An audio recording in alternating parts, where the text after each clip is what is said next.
Welcome back to my channel Alifa and আমিজাস আম্মু। আশা করি আপনারা সবাই ভালো আছেন। আজকে চলে এলাম আবার একটা নতুন ব্লগ নিয়ে। আজকের ব্লগটা হলো যে আপনারা কিভাবে মটরশুঁটি অনেক লম্বা সময় অবধি স্টোর করতে পারবেন। এখন যেহেতু শীতকাল, এখন তো অ্যাভেলেবেল, বাট কিছুদিন পর থেকে আর পাওয়া যাবে না। তো আমার এখানে 1 কেজি মতো মটরশুঁটি আছে। সেটা ছাড়ানোর পরে ভালোভাবে জল দিয়ে ধুয়ে নিতে হবে 2-3 বার, কেন কি এটা আমরা লম্বা টাইম অবধি স্টোর করবো। পর একটা প্যান বা কড়াইয়ের মধ্যে জল গরম করতে দিতে হবে, মানে জলটা এতটাই হতে হবে যাতে যে মটরশুঁটিগুলো ডুবে যায়।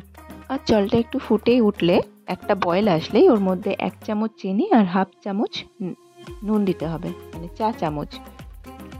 আর এটা দেওয়ার কারণ হচ্ছে, চিনিটা দেওয়ার কারণ হচ্ছে কেন কি কালারটা অ্যাজ ইট ইজ থাকবে, যেমন আছে তেমনই থাকবে, কালার চেঞ্জ হবে না মটরশুঁটি।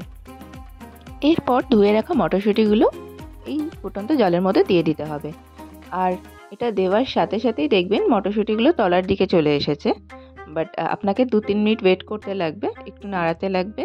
আর বেশি টাইম অবধি এই জলটার মধ্যে রাখা যাবে না, 2-3 মিনিটের বেশি, কেন কি বেশি ওভারকুক হয়ে গেলে তখন একটু প্রবলেম হয়ে যাবে। তো প্রথমেই দেখতে পাচ্ছেন জলের মধ্যে ডুবে আছে। এবারে আস্তে আস্তে যখন রেডি হতে থাকবে এটা, তখনই এটা ওপরের দিকে ভেসে আসতে থাকবে। আর আপনাদেরকে এই পুরো প্রসেসটা হচ্ছে মিডিয়াম ফ্লেমে করতে হবে, হাই ফ্লেমে রাখলে চলবে না। আর এই যখনই ওপরের দিকে ভেসে আসছে তখনই আপনাকে গ্যাসের ফ্লেমটা অফ করে দিতে হবে। গ্যাসের ফ্লেমটা অফ করার সাথে সাথেই এটা ছেঁকে নিতে হবে একটা স্ট্রেনার দিয়ে।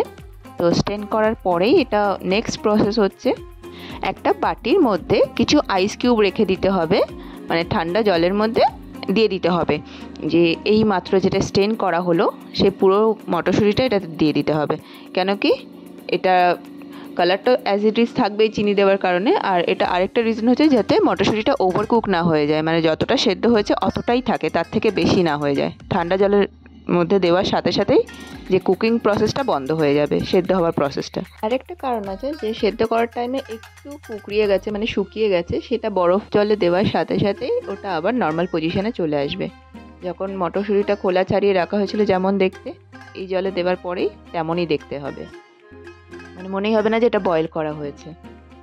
আর আপনারা এটা স্কিপ না করে পুরো স্টেপগুলো ফলো করবেন, তাহলে আপনাদের বুঝতে একটু সুবিধা হবে।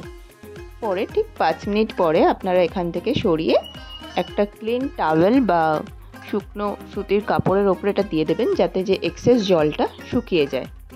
পুরোপুরিভাবে শুকিয়ে গেলে তখনই আপনারা এটা একটা কাচের কন্টেনারে স্টোর করতে পারেন। কাচের কন্টেনারে স্টোর করলে আপনারা এটা 1 বছর অবধি ইউজ করতে পারবেন। আর এটা ডিপ ফ্রিজে রাখতে লাগবে না, আপনারা নর্মাল ফ্রিজারেও রাখতে পারেন। আর যদি প্যাকেটে স্টোর করেন, ছোটো ছোটো প্যাকেটে বা পাউচে, তখন একটু চেষ্টা করবেন ডিপ ফ্রিজে রাখার। আর এই প্রসেসটা যদি আপনাদের ভালো লেগে থাকে, আপনারা এটাকে লাইক, কমেন্ট, শেয়ার আর সাবস্ক্রাইব করতে ভুলবেন না। আর যারা ফেসবুক পেজ থেকে দেখছেন তারা আমার পেজটাকে একটু ফলো করে দেবেন, লাইক করে দেবেন। ধন্যবাদ পুরো ব্লগটা দেখার জন্য।